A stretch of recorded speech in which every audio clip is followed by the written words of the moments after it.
अस्सलाम वालेकुम। आप देख रहे हैं मालूमात नामा।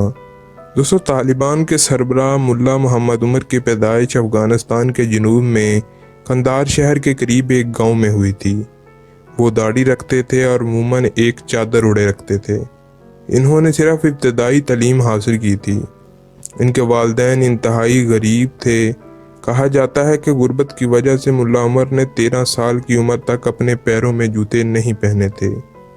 सवाल यह है कि एक गरीब घर में पैदा होने वाला ये शख्स बैनुल-अक़वामी सियासत का मरकज़ कैसे बना।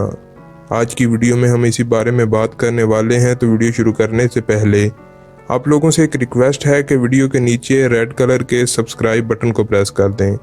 उसके साथ एक बेल आइकन होगा, उसको प्रेस कर दें। इससे ये होगा कि हमारी आने वाली तमाम न्यू वीडियोज़ जो इन्फॉर्मेशन से रिलेटेड होंगी वो आपको नोटिफिकेशन के ज़रिए मिल जाएंगी। तो आज की वीडियो को शुरू करते हैं। दोस्तों, मुल्ला उमर के बारे में जानने के लिए माजी का रुख करना पड़ेगा। मुल्ला मोहम्मद उमर की ज़िंदगी और अफ़गानिस्तान की सियासत में 1979 का सन काफ़ी अहमियत का हामिल है। इसी बरस एक तरफ तो अफ़गानिस्तान के पड़ोसी मुल्क ईरान में इमाम खुमैनी की ज़ियारे क़यादत इस्लामी इनकलाब आता है, तो दूसरी तरफ रूसी अफवाज अफ़गानिस्तान में दाखिल होती हैं। ये सर्द जंग का दौर था और मगरबी ममालिक बिलखुसूस अमेरिका और पाकिस्तान के सहारे कम्युनिस्ट अफवाज के खिलाफ अफ़गानिस्तान में जंगजुओं की मदद करते थे। ये जंगजू मुजाहिदीन कहलाते थे और इन्हीं में 20 बरस का एक नौजवान शामिल था जिसका नाम था मोहम्मद उमर। 1989 में रूसी अफवाज की अफ़गानिस्तान से वापसी के बाद मोहम्मद उमर अपने गाँव में वापस चला गया, जहाँ वो मदरसे में तालीम व तरबियत में मसरूफ़ रहा और मुकामी मस्जिद में नमाज पढ़ाता था। बज़ाहिर वो सियासत में कोई दिलचस्पी नहीं रखता था, लेकिन कुदरत को कुछ और ही मंजूर था। रूसी अफवाज की वापसी के बाद अफ़गानिस्तान में लाकानूनियत का दौर शुरू हो जाता है। कल के मुजाहिदीन शरपसंदी पर उतर आए थे, जिनके हाथ में ताकत थी और वो अपनी मनमानी करते थे। कहीं औरतों की आबरूरेज़ी की जाती तो कहीं मुसाफिरों को लूट लिया जाता। अफ़गानिस्तान की सड़कों पर जुल्म सितम करने वालों ने चेक पोस्टें बना रखी थी। आज आप जिस मुल्ला उमर को जानते हैं वो इसी अफरा तफरी के माहौल में जन्म लेता है। 1989 में रूसी अफवाज की वापसी के बाद 1994 तक मोहम्मद उमर की ज़िंदगी अपने गांव तक महदूद रही, लेकिन 1994 में होने वाला एक वाक़या मोहम्मद उमर को अफ़गानिस्तान की सियासत में ले आया।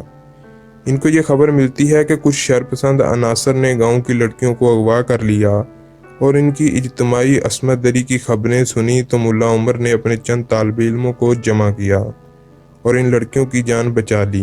इनके यही साथी बाद में चलकर तालिबान कहलाए। दूसरा वाक़या जिसने शायद मुल्ला मोहम्मद उमर को तालिबान की सरबराही के लिए मजबूर कर दिया वो ये था कि 2 साबिक जंगजुओं ने कंदार के मरकज़ में एक खूबसूरत लड़के के लिए टैंकों से जंग लड़ी थी।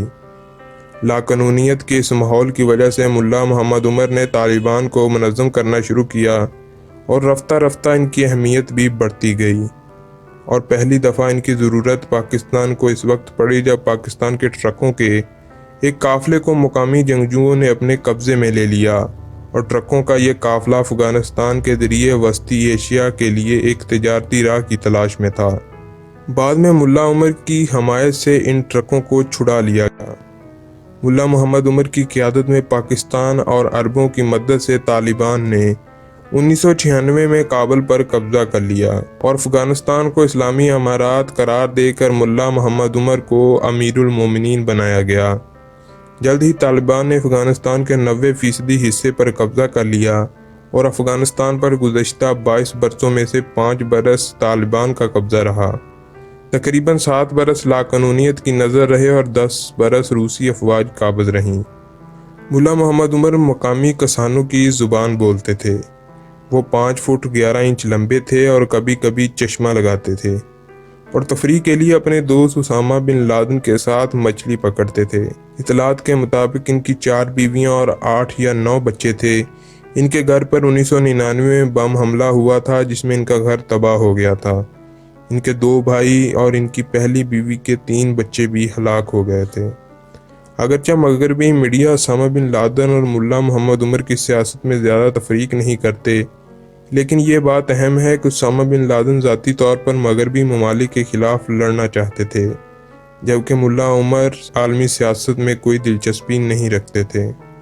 انہوں نے اپنا پہلا غیر ملکی ریڈیو انٹرویو BBC کی پشتو سروس کو 25 فروری 1998 کو دیا۔ ملا محمد عمر صرف ایک دفعہ افغانستان سے باہر گئے تھے، اور یہ واقعہ تب پیش آیا جب روسی افواج کے خلاف لڑتے ہوئے ان کی ایک آنکھ میں چوٹ لگ گئی تھی اور انہیں پاکستان آنا پڑا، جہاں عالمی امدادی ادارے ریڈ کراس کے ڈاکٹروں نے ان کی آنکھ کا آپریشن کیا تھا اور وہ آخری وقت تک اس آنکھ سے نہ دیکھ سکے۔ ملا عمر 2013 میں کھانسی، متلی اور بھوک میں کمی کا شکار ہوئے، لیکن کسی قسم کی دوا لینے سے انکار کرتے رہے، جبکہ ان کے ساتھی عمری نے انہیں ڈاکٹر بلانے یا پاکستان لے جانے کی پیشکش کی، لیکن وہ انکاری رہے اور 23 اپریل 2013 کو ان کا انتقال ہو گیا۔ دوستو، آج کی ویڈیو سے اگر آپ کی معلومات میں اضافہ ہوا ہے تو چینل کو سبسکرائب کریں، ویڈیو کو لائک کریں، شیئر کریں اور کمنٹ کریں۔ ہم اس طرح کی اور بھی انفارمیٹیو ویڈیوز آپ کے لیے لاتے رہیں گے۔ تب تک کے لیے اللہ حافظ۔